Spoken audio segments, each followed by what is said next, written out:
Të nderuar televizionistë të dashur vëllezër dhe motra, më Krishtin ja ku jemi së bashku në emisionin e përjavshëm Besimi Krishter Orthodoks. Kemi afruar në të dielën e 4 të Kreshme të Mëdha, pra vazhdojmë këtë udhëtim të bekuar të Kreshmës dhe këtë të diel që quhet e 4 e Kreshmës, kisha na vendos përpara një shenjtor shumë të spikatur, një oshënar të dëgjuar, Shën Joanin e Shkallës. Pse quhet Shën Joani i Shkallës? Sepse ai ka bërë një libër dhe i adhuroi kishës një thesar që quhet Shkalla e Ngjitjes Hyjnore. Por le të flasim më konkretisht për këtë shenjtor që e nderojmë në mënyrë të veçantë këtë të diel të Kreshmës së Madhe. Kush ishte Shën Joani i Shkallës? Një pyetje. Ishte murg i shekullit të 7 në malin Sina. Nuk na tregohet shumë për biografinë e tij, por siç tham, ai bëri një libër të famshëm, Shkalla e Ngjitjes në qiell ose e ngjitjes hyjnore, dhe ai ishte dhe abati ose igumeni i manastirit të Sinai. Librin e tij Shkalla e shkruajti duke përshkruar ngjitjen drejt Perëndis. Pra, Shkalla në vetvete si libër është një udhërfyes shpirtëror me 30 hapa ose shkallë që simbolizojnë pastrimin nga mëkatet, luftën kundër pasioneve, rritjen në virtut, bashkimin me Perëndin në dashurinë e përsosur, dhe prandaj dhe ky libër është një nga librat më familjar dhe më të lexuar nga murgjit, por jo vetëm nga murgjit, por patjetër është për të gjithë besimtarët e krishterë ortodoks. Dhe jo më kot kisha e ka vendosur këtë shenjtor që ta kujtojmë jo thjesht atë, por veprën e tij, pra librin e tij, librin e Shkallës, sepse kemi nevojë në këtë udhëtim të bekuar të Kreshme, ne të ngjitemi, sepse Kreshma nuk është thjesht një dietë ushqimore, por është një mjet që na ndihmon të ngjitemi në këtë ngjitje shpirtërore drejt Zotit. Prandaj edhe kisha na referon tek libri i Joanit të Shkallës, pra te libri i Shkallës, që është një ngjitje shpirtërore, një luftë kundër vetes dhe natyrës së vjetër ose natyrës së rënë, një rrugë drejt Pashkës, pra një rrugë ku na çon drejt takimit me Krishtin e ngjallur. Prandaj Shën Joani na tregon me jetën e tij, por dhe me librin, me veprën e tij, që nuk mjafton vetëm ta agjerojmë dhe të kreshmojmë, por duhet të ngjitemi gjatë kësaj periudhe gradualisht në virtut. Dhe mesazhi kryesor është jeta shpirtërore, nuk është një proces i menjëhershëm, por është një proces që do kohë. Prandaj edhe Kreshma ka faktorin kohë, pra është 40 ditë dhe pastaj kemi dhe javën e madhe ose javën e pësimeve. Kështu që të dashur krishterë duhet të ndërgjegjësohemi, sidomos edhe nga ky shenjtor i madh oshënar dhe nga vepra e tij, se neve duhet të ngjitemi në këtë periudhë kreshmore, duke bërë ato hap pas hapi ose shkallë mbas shkalle, siç na ndihmon edhe libri i Shkallës. Do të përmendim të gjitha këto stacione së shkallë, patjetër thjesht edhe pak, sepse nuk mund na dilte koha, por për të pasur një ide paraprake se çfarë është ky libri i Shkallës në ngjitjen hyjnore. Pra, si fillon? Shkalla e parë quhet fillimi, që është shkëputja nga mëkati, heqje dorë nga bota. Prandaj edhe Kreshma na ndihmon neve që të bëjmë një shkëputje jo vetëm nga ushqimi, por duke filluar nga ushqimi ne shkëputemi nga mëkatit dhe pasionet tona, dobësitë tona. Hapim një luftë vetes sonë mëkatare. Shkalla e dytë është mos lidhja ose shlirimi nga varësitë.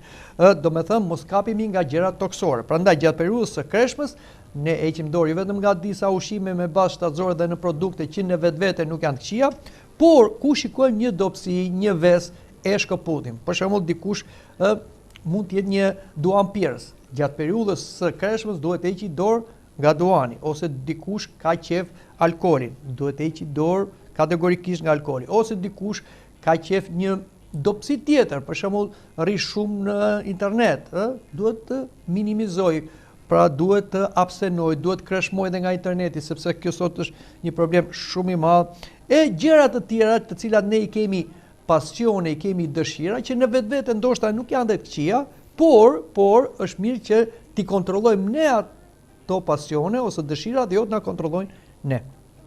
Shkalla e 4 është bindja. Duhet të ulim krenarin dhe të dëgjojmë këshillën. Prandaj këshillohet që në kohën e kreshme të bëjmë një kontakt, një bisedë me atin rrëfyes, jo vetëm për të rrëfyer mëkatet tona, por dhe marr këshilla dhe bindje. Shkalla e 5 është pendimi, kthimi i sinqert tek Zoti. Pra është shumë e rëndësishme që në kohën e kreshmes neve të ndërgjesojmë për mëkatet, prandaj kjo është një periudhë skanimi i gjendjes sonë shpirtërore, jo thjesht trupore, dhe patjetër që neve nëse do bëjmë një skaner shpirtëror, ne do jemi të mbushur me mëkate, që duhet jo vetëm na vi keq, por duhet të pendohemi dhe duhet t'i rrëfejmë mëkatet. Është kusht i domosdoshëm që gjatë periudhës së kreshmes të madhe të kryejmë misterin e pendim rrëfimit. Prandaj dhe kisha nxit besimtarët në këtë kohë të bëjnë atë hapin e pendimit ose të kryejnë misterin e pendim rrëfimit. Shkalla e 6 është kujtimi i vdekjes, pra të jetojmë me përgjegjësi, si tha Zoti, rini zgjuar dhe një gati, sepse nuk e dini kur vjen i Zoti i shtëpisë. Domethënë, kujtimi i vdekjes duhet na ndihmojë jo për të pasur një gjendje depresive dhe një frikë dhe ankth nga vdekja, por problemi është jo thjesht frikë nga vdekja, por nga gjykimi që vjen pas vdekjes. Prandaj duhet të kujtojmë gjithmonë vdekjen që t'i ruajmë mëkatit dhe të bëhemi të gatshëm. Shkalla e 8 është lufta kundër pasioneve, butësi kundër zemërimit, për shembull kur na ofendojmë, nuk duhet të shpërthejmë një herë. Pra, ne secili kemi nga një pasion, e kemi trashëguar, e kemi të fituar, por patjetër që në këtë periudhë ne i hapim luftë pasioneve tona, pasioneve të dëmshme, që si thash na kontrollojnë. Atëre, gjatë kësaj periudhe kreshmore, mos presim që gjërat të kenë një qetësi. Përkundazi, jemi gjatë kësaj periudhe në një furtunë, sepse vetë Zoti e lejon këtë furtunë, pra ngrihen pasionet, ngrihen dëshirat, djalli i frymëzon të gjitha këto që neve të ndërgjesohemi për pasionin që kemi më shumë dhe atje të japim edhe atë kundër helmin ose kundër përgjigjen dhe ta kontrollojmë pasionin, jo të na kontrolloj pasionin. Pra duhet të japim luftë vetes son pasionante dhe në këtë periudhë mos të bëjmë një paqe me veten, por ta luftojmë veten. Vetë Zoti tha, kush do të vi mbas meje të mohoj veten. Fjala të mohosh veten, të mohosh natyrën e rënë dhe pasionet që i ke të trashëguara dhe të fituara. Ndryshe, kreshma nuk ka asnjë kuptim. Mos mbajtja e mërisë, shkalla e 9, pra duhet mësojmë të falim. Vetë Zoti tha, falni që t'ju falin, ai që nuk fal, as Zoti nuk do ta fal. Pra kushti që neve duhet na falin mëkatet, e kemi vetë. E ka lënë Zoti tek neve. Fal të tjerët dhe Zoti do të fal ty. Mos shpifja, pra është një shkallë që duhet ta kemi, që të heqim dorë nga jo vetëm nga gjykimi, por dhe përgojimi dhe aq më tepër nga shpifja. Është një tundim kjo që i kap shpesh njerëzit, por dhe ne besimtarët që nxitemi për të shpifur, për të folur keq për tjetrin mbas shpine, dhe jo vetëm ato që janë bërë, por duke i transformuar gjërat, i tjetërsuar gjërat, gjoja dhe në emër të drejtësisë, por e bëjmë në emër të ligësisë, të zilisë, të çmirës, të akmaris. Eshtja e urtë, shkalla 11. Pra nuk duhet të flasim pa nevojë, të flasim fjalë të tepërta dhe të kota. Çfarë tha Zoti? Dhe njeriu do gjykohet për çdo fjalë të tepërt dhe të kotë që e ka thënë nga goja. Në bazë të fjalëve tua do gjykohesh. Kështu që fjala, të dashur krishterë, ka peshë, sepse ne jemi krijuar sipas ikonës së fjalës, pra të birit të Perëndis, dhe ashtu si fjala e Perëndis bëhet, dhe ato bëhen, dhe si edhe në ekzistencë gjithçka që ne shohim dhe nuk shohim, edhe fjalët tona bëhen. Kur janë të mira bëhen të mira, kur janë të këqija bëhen të këqija. Prandaj është ajo që nuk duhet të mallkojmë, po vetëm të bekojmë. Por e mira është në fjalët e tepërta gjithmonë ka gabim. Dhe sa thot një shenjtor, sa që fola u gabova, sa që heshta bëra mirë. Duhet të heshtim, të mësojmë të heshtim gjatë kësaj periudhe, të gjejmë një kohë për t'u tërhequr dhe për t'u heshtur, pra për të heshtur, domethënë për mos folur, të ushtrohemi në këtë shkallë. Mos gënjeshtra. Pra, të mësojmë të mos gënjejmë, edhe ato që quhen gënjeshtra të bardha, sepse s'ka gënjeshtër të bardhë zez, gënjeshtra është gënjeshtër, por të mësojmë të themi të vërtetën edhe kur kjo na kushton, ose të themi atë çfarë duhet ta themi në një realitet pa dëmtuar të tjerët, dhe në situata të tilla ne duhet i kërkojmë ndihmë Perëndis. Poshtja e përtatësisë, është shkalla e 13, mos shtyr lutjen apo detyrat për një kohë tjetër dhe për një periudhë tjetër, sepse ky është një tundim që na vjen nga ligu, shpeshherë na ndodh kjo që themi ta shtym për më vonë, por ajo kur shkojmë më vonë themi ta shtym për më pastaj, dhe kështu ne nuk kryejmë detyrat shpirtërore. Ashtu si neve nuk e lëm ushqimin dhe kujdesin trupor, por ham shpeshherë në orar ose ham gjithmonë, sepse duhet ham se edhe kur nuk na hahet, sepse kjo është e domosdoshme për mbajtjen e shëndetit të trupit ton, sa më tepër duhet kemi edhe atë kujdesin për ushqimin shpirtëror që vjen nga lutja, nga leximi i shkrimit të shenjtë dhe nga detyrat shpirtërore, pra ngushtrimi në virtute. Shkalla e 14, lufta kundër pangopsisë. Pra, gjatë kësaj periudhe ne duhet kontrollojmë ushqimin, sidomos, si thash në kohën e kreshmës, kreshma nuk është vetëm të mos hash ushqime me bazë shtazore dhe në produkte, por edhe sasia e ushqimit duhet jetë sa më e limituar e përkor, pra nuk do rrim pa ngrënë për të vrarë trupin, sepse kreshma nuk do ta vrasë trupin, jep shëndet trupit, por duhet të heqim dorë dhe nga ngrëna e tepër. Shpeshherë ne ham më tepër se ç'na duhet. Kjo krijon edhe probleme shëndetësore, fiziologjike, por edhe shpirtërore, sepse një barkë i mbushur kur nuk mund të jetë në shërbim të shpirtit, dhe ai pra të ndan, të ndan nga marrëdhënia me Perëndin. Kështu që grykësia është nga mëkatet dhe është mëkat i vdekshëm. Prandaj, edhe në shkallën e 14, në librin e shkallës, na thuhet që të kujdesemi për grykësinë, luftë kundër pangopsisë pra. Shkalla e 15, pastërtia, lirësia. Të ruajmë jo thjesht vetëm trupin nga pisliqet, sepse ka shumë njerëz sot që janë shumë të fiksuar ndaj pastërtisë trupore dhe kushtet higjienike sot janë shumë më mirë dhe më lartë se çka qenë përpara, por nuk po thot shenjtori për këtë, sepse nuk e bën pis njeriu ajo çfarë fut në gojë edhe me duart pa pastra, thot Krishti, por ajo që nxjerr nga goja, sepse atë nxjerr nga zemra. Dhe duhet të ruajmë lirësinë tek mendimet, sepse tek mendimi është fara e mëkatit.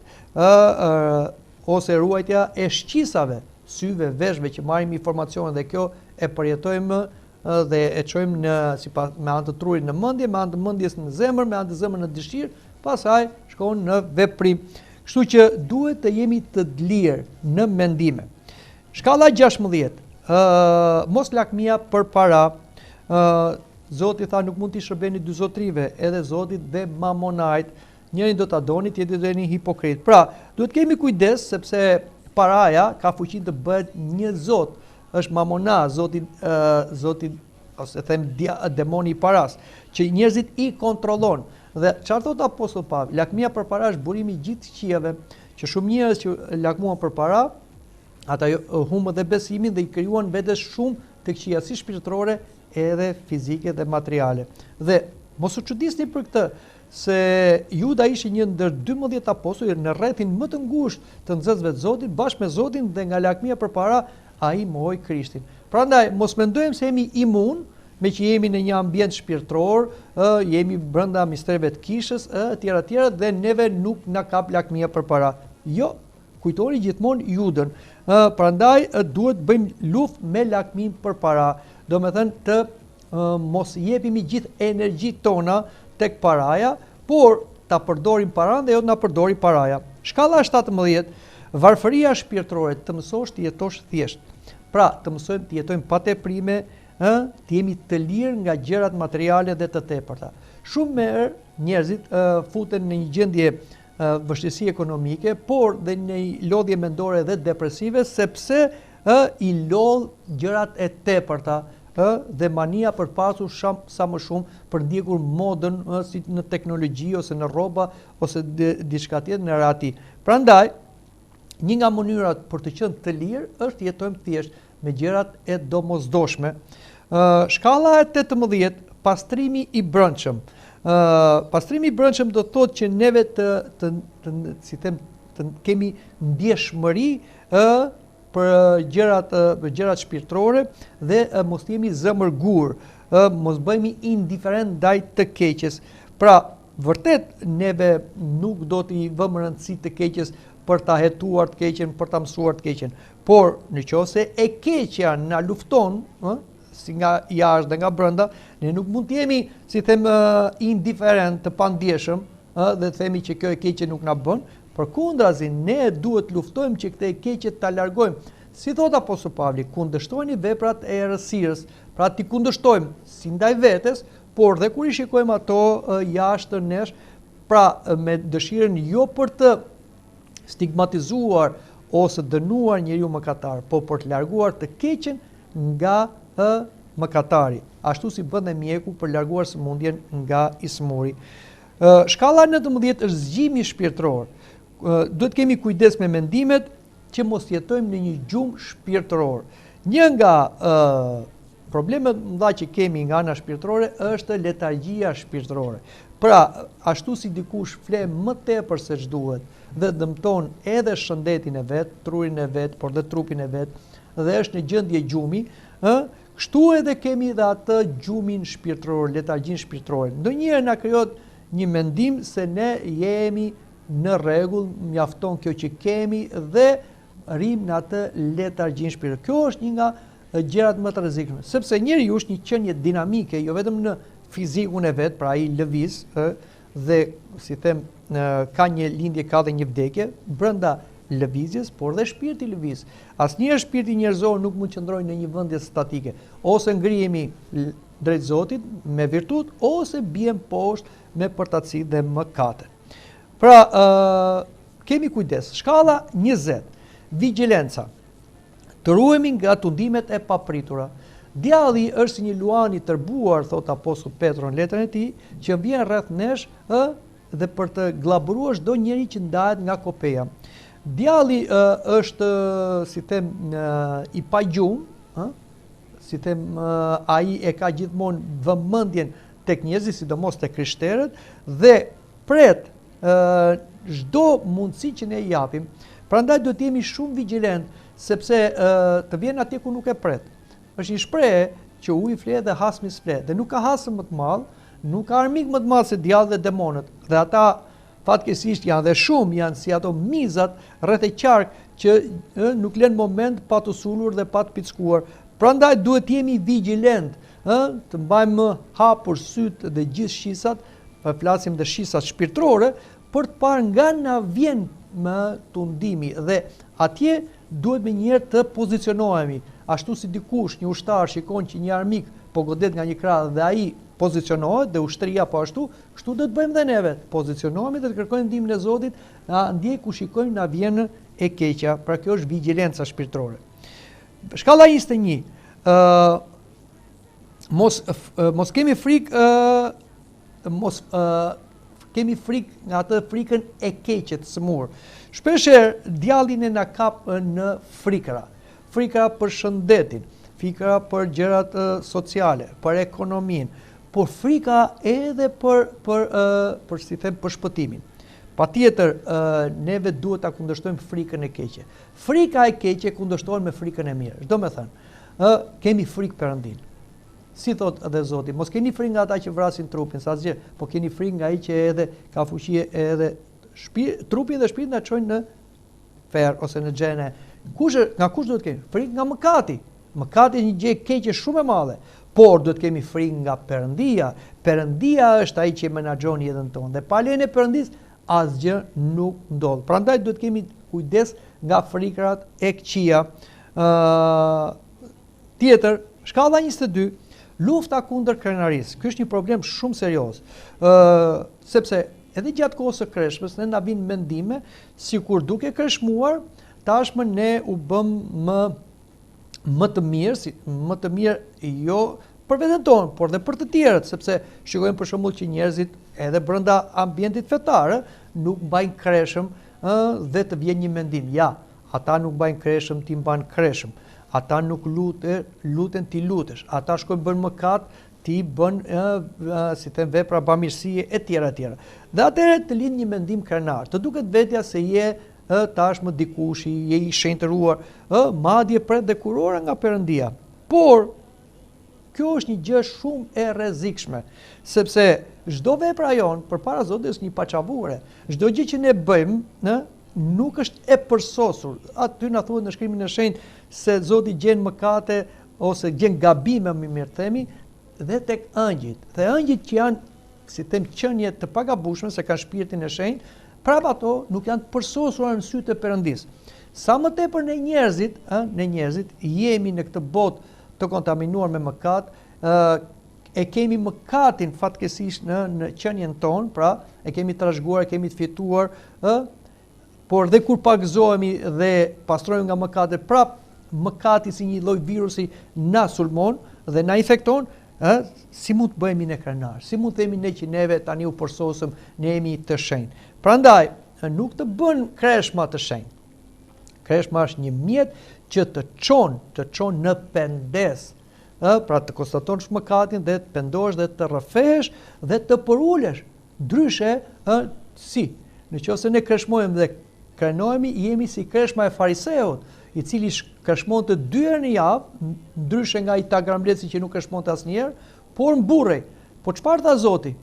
Tagrambletësi i cili nuk kreshmonte asnjëherë, madje bënte edhe mëkate, por u pendua dhe u përul dhe tha ato fjalët, mëshiro mua mëkatarin, që nuk e meritoj mëshirën tënde.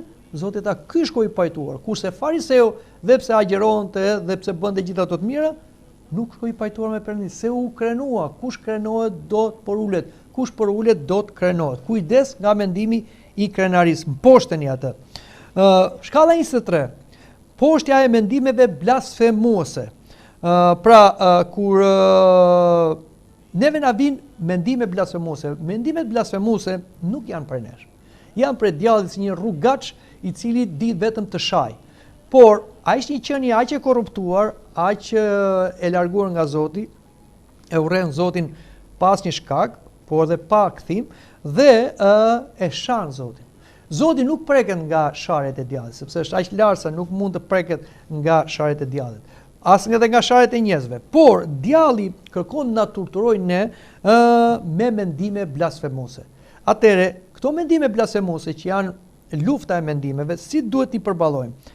Ne patjetër nuk duhet i pranojmë asnjë mendim blasfemues, por duhet, siç na thonë dhe etrit e kishës, dhe tek libri i Johanit shkallës, duhet jemi ndonjëherë dhe indiferent me mendimet blasfemuese. Ashtu si për shembull, ne ecim në një rrugë dhe dëgjojmë disa njerëz që shahen, disa rrugaq, që shahin me fjalë të ndyra, patjetër që neve nuk do ndalojmë dhe të ja kthejmë atyre ose të jemi kureshtar, por ai që është i zgjuar ecën rrugën e tij drejt dhe sharjet, edhe pse vinë ato pasaj ndalojnë, sepse ndalon edhe Jona atyre se distanca bën punën e vet.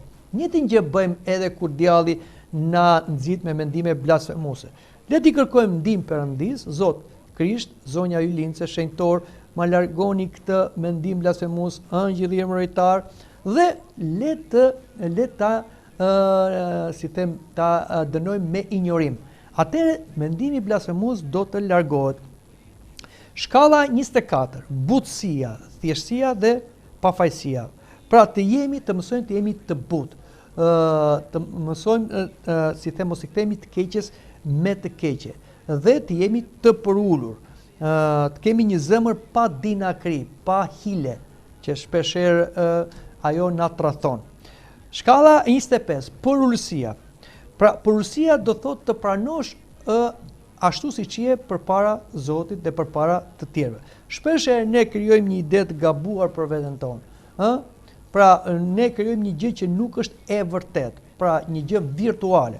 Ashtu si ndodhet sot për shembull në këto rrjetet e internetit, që njerëzit hedhin ato foto e tyre dhe pastaj me anë të teknologjisë ajo foto përsoset dhe njerëzit këtë fotografi që nuk është realitet edhe pasaj edhe në këto portale të tyre dhe shfaqen ashtu si nuk janë. Dhe kur ti e shikon në realitet atë ky është tjetër nga ajo çfarë shfaqet. Kështu ndodh shpesh edhe brenda nesh. Ne kemi një tjetër mendim nga ajo çfarë jemi në të vërtetë. Prandaj duhet të kultivojmë porosinë. Duhet të lutemi Zotit që Zoti na japi ndërgjegjësinë ta njohim veten ashtu ai siç na njeh neve, aq sa mos bijmë në dëshpërim, siç thotë Shën Paisa Gjoriti dhe Zoti thotë nuk ta zbulon më njëherë se çfarë je, sepse për shkak të egoizmit bien në depresion dhe dëshpërim, por gradualisht sa më shumë e njohim veten, aq më shumë jemi të vetëdijshëm dhe me këmbë në tokë, edhe aq më shumë si them e ndjejmë nevojën për mëshirën e Perëndis. Kjo është porosia. Dhe kjo porosi shfaqet në marrëdhënie me Zotin, në marrëdhënie me të tjerët, dhe kështu ne nuk interesojmë për lavdinë e njerëzve që është një lavdi e kot, sepse fundit çfarë do të thonë njerëzit dhe çfarë do dekorazhe të japin dhe çfarë çmimesh dhe çmime nobel të japin, prapë është diçka që nuk blen, ajo është e përkohshme. Por çfarë vlerësimi dhe do na japi Zoti në gjykimin e madh, i cili do gjykojë të gjithë të fshetat e zemrës tonë, mendimet, fjalët dhe veprat, dhe ai është çmimi që është jo vetëm i përkohshëm, jo vetëm që është i vërtet, por është dhe i përjetshëm.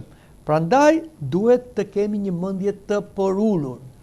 Shkalla 26, dallimi shpirtëror. Dallimi shpirtëror është një nga virtutet më të larta, quhet ajo që quhet urtësia, që të dish të dallosh të mirën nga e keqja në situata konkrete.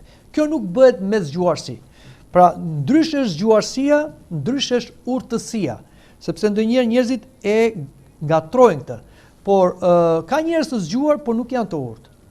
Pra, truri i tyre ka aftësi, në orën e tyre lëvizin më shpejt, diçka si them biologjike, por nuk janë të urtë. Prandaj urtësia është është një dhuratë për shpirtit shenjtë, madje është një dhurata më e madhe, thonë etrit e kishës, që dallon të mirën nga e keqja, që nuk e dallojnë të tjerë dhe zgjedh të mirën dhe mohon të keqen. Prandaj, fryma e dallimit jepet tek të porulurit, është një dhuratë nga Zoti, dhe nëse ne nuk kemi frymë dallimi, nuk do të vendosim vetë. Prandaj është ajo konsulta me atin shpirtëror që të shkojmë të shprehim jo vetëm dhe të rrëfejmë mëkatet tona, por dhe mendimet tona, edhe vendimet tona, dhe Zoti për shkak të porosisë sonë e ndriçon atin rrëfys ose atin shpirtëror, ose një takim me një njeri të shenjtëruar, ose me një mikun ton, me një vllan ton, që të marrim atë çfarë është e urtë, pra çfarë është prej Zotit. Dhe vim tek shkalla 27. Heshtja e shenjtë, që do thotë jo heshtje siç e tham mos flasësh, por koha e lutjes. Të pushojmë, të flasim për gjërat e botës, të komunikimit dhe të flasim me Zotin. Pra gjejmë kohë në qetësi për Zotin. Ndonjëherë ne jo vetëm duhet të flasim, themi lutje, por ndonjëherë duhet dhe të heshtim, thjesht duke qëndruar përpara Zotit, përpara ikonës në heshtje, dhe të dëgjojmë atë çfarë na thot Perëndia, sepse neve kërkojmë, por nuk dëgjojmë, sepse nuk ushtrohemi në heshtje përpara Zotit. Shkalla 28, lutja e pastër. Lutja e pastër është ai lutje që bëhet jo thjesht me gojë, por është ai lutje që bëhet me mendje dhe zemër. Kur bashkohet mendja dhe zemra, atëherë është një lutje që e dëgjojmë ne dhe dëgjon Perëndia, dhe është një lutje me zemër që vjen nga gjithë bota jonë shpirtërore dhe jo thjesht një recitim me gojë. Shpeshherë ne na kap ajo rutina, duke thënë lutje, si ato që i themi në përditshmërinë tonë, po dhe lutjet e kishës, i themi sikur po lexojmë një poezi, sikur lexojmë një vjersh ose një gazet, ne mund të themi, dhe më e keqja është se ne i themi ato lutje, por mendja jonë nuk është fare.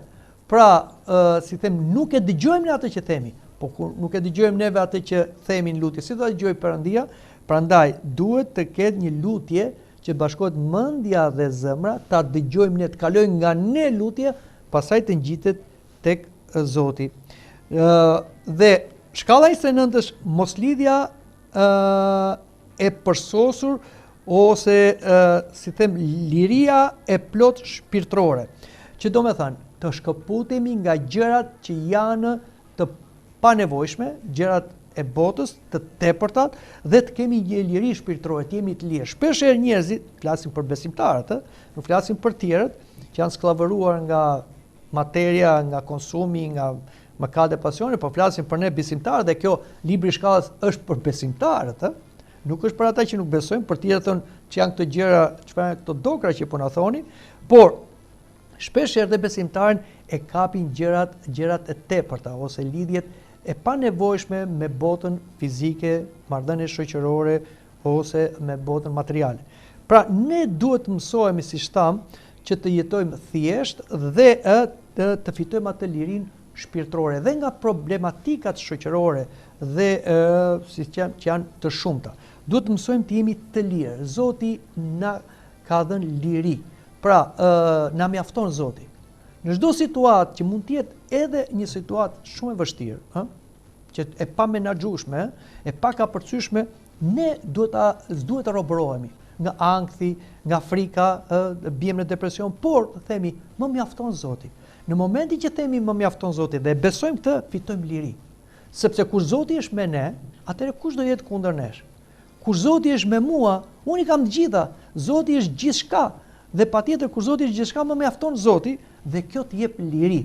Kështu që neve duhet ta ushtrojmë këtë liri, të shkëputemi nga skllavëria ose nga lidhjet e kësaj bote fizike ose materiale dhe marrëdhëniet shoqërore të tepëra, por dhe nga gjërat shpirtërore të panevojshme.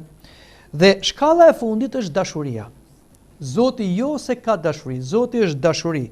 Prandaj, edhe ai që na bashkon me Zotin është dashuria. Gjithë ligji, si në dhjetën e vjetër dhe në dhjetën e re, përmblidhet në këto dy porosi. E tha Krishti, duaj Zotin me gjithë mendje, me gjithë zemër, me gjithë shpirt, me gjithë fuqinë tënde, duhet të afërmi si veten tënde.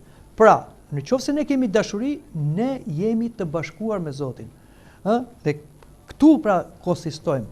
Si thot apostulli Pavli, 3 virtujera më të mëdha, besa, shpresa dhe dashuria. Por edhe besa do të largohet, se s'do kemi nevojë më të besojmë, se do e shikojmë Zotin, edhe shpresa po ashtu, po ai që do mbetet në përjetësi është dashuria. Prandaj, gjithë jeta shpirtërore nuk është që neve të mbetemi në atë frikën e gjykimit Perëndis, po duhet ta kapërcejmë atë, siç thotë Shënjoni Gojarti, sepse kjo pasaj të sjellë në një gjendje të keqe, madje në një gjendje demoniake. Duhet të arrijmë në dashuri. Në fillim fillojmë me frikën e Perëndis, sepse jemi të paditur, nuk e njohim Perëndin, dhe si ata fëmijët e vegjël që kanë nevojë të qortohen që të kuptojnë, por pastaj kur rritet njeriu bëhet i vetëdijshëm dhe krijon një marrëdhënie dashurie me prindit, jo një marrëdhënie frike. E njëjta gjë është edhe me Perëndin. Pra duhet të arrijmë ta duam Perëndin. Po kjo nuk arrihet me një ditë, është një proces, si thotë Shën Andoni Mall, kur ishte në moshën 80 e ca vjeçë. Tani unë nuk e kam më frikë Perëndin, po tani e dua Perëndin. Kështu që nuk mund themi neve për shembull që sa kemi nisur jetën shpirtërore ose mund të jemi edhe në fillimet o në mes të asaj zhvillimi shpirtëror, tani e duam Zotin. Mos gënjej veten sepse nëse dua Zotin, atëherë zbato porositë e Zotit. Si kuptohet që ne e duam Zotin? E tha Krishti, në qoftë se ju zbatoni porositë e mia, tregoni se më doni.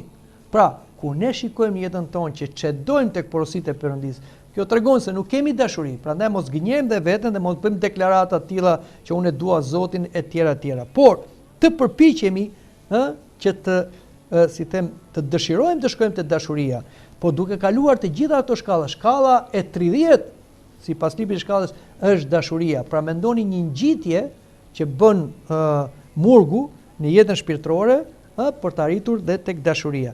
Kështu që këtu është gjithë qëllimi edhe i kreshmës dhe është për të arritur në dashuri ndaj Zotit dhe ndaj të afërmit. Si shprehet dashuria ndaj Zotit?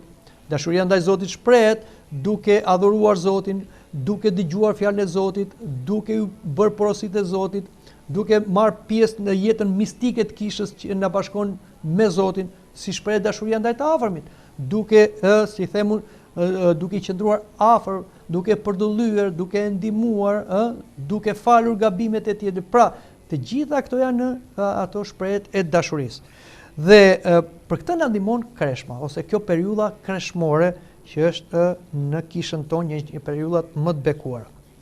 Pra, mund ta përmbledhim të gjithë librin e shkallës, ne tham gjëra shumë të thjeshta dhe sa prekëm, dham atë menyn që ka brenda, por nuk e shijuam, kështu që është mirë që ata që kanë mundësi, dhe fatkeqësisht nuk është i përkthyer në shqip libri i shkallës, por në gjuhë të ndryshme të botës është, dhe kush mundet, dhe jo vetëm murgjit dhe klerikët, por dhe laikët, është mirë që ta gjejnë dhe ta lexojnë, sepse ai ka perla shpirtërore dhe është një udhëzues shumë i mirë për jetën shpirtërore si edhe në periudhën kreshmore. Pra, e përmbledhim, fillimi është largohu nga mëkati. Mesatarja ose mes shkalla është lufto pasionet, fundi është fito virtutin e dashurisë. Kështu pra, nëpërmjet këtyre shkallëve ne ngjitemi drejt Perëndisë. Dhe ta fillojmë pra këtë ngjitje me përpjekje të vazhdueshme dhe duke filluar edhe nga ato që në marrëdhënie që kemi me njerëzit, mos zemërohemi, që te shkalla e 8, mos të gjykojmë, shkalla e 10, mësojmë të falim, te shkalla e 9, dhe kështu pra, duke u shliruar edhe nga inati, zemërimi, hakmarrja, që janë gjëra të cilat dëmtojnë shumë shpirtërisht, atëherë të liruar nga kjo, ne fillojmë të ngjitemi në të gjitha këto shkallë shpirtërore, sepse jo më kohë dhe kreshma, siç e kemi folur në takimet që kemi pasur, kanë nisur me faljen ose atë mbërmësorën e faljes, të falim njëri tjetrin. Prandaj, nëse neve kemi nisur kreshmën, po brenda kemi inate, zemërime, hakmarrje, mosfalje, nuk ja vlen të vazhdojmë me kreshëm, si thot dhe Shën Johan Gujarti, ti thua unë nuk ka mish e peshk, por ti ha vllan, thot, pra, ke urrëti, ke inat, ke çmir, ke përgojime gjitha tjera, atëherë më mirë thot ha mish e peshk dhe mos ha vllan, pra mos i bë keq vllajt vet. Kështu pra të dashur më Krishtin, le ta kuptojmë pse kisha ën ortodokse na vën në këtë të diel të 4 të kreshëm figurën e Shën Johanit të shkallës, sepse ky oshënar i madh jo vetëm e jetoi këtë shkallë, por ai edhe na i përshkroi në atë librin e famshëm të shkallës, që na i dha si një dhuratë kishës për të gjithë brezat, jo vetëm për murgjit, por për të gjithë besimtarët edhe laikët, të cilët kanë këtë udhtim të bekuar të kreshmës, jo si një dietë ushqimore, por si një shkallë për të ngjitur drejt Perëndisë në kulmin që është dashuria, sepse aty takohet Zoti që është dashuri. Amin. Mendoj që këtu ta mbyllim edhe këtë bisedë për sot, por takuar në takimin tjetër. Deri atëherë, miru pafshim.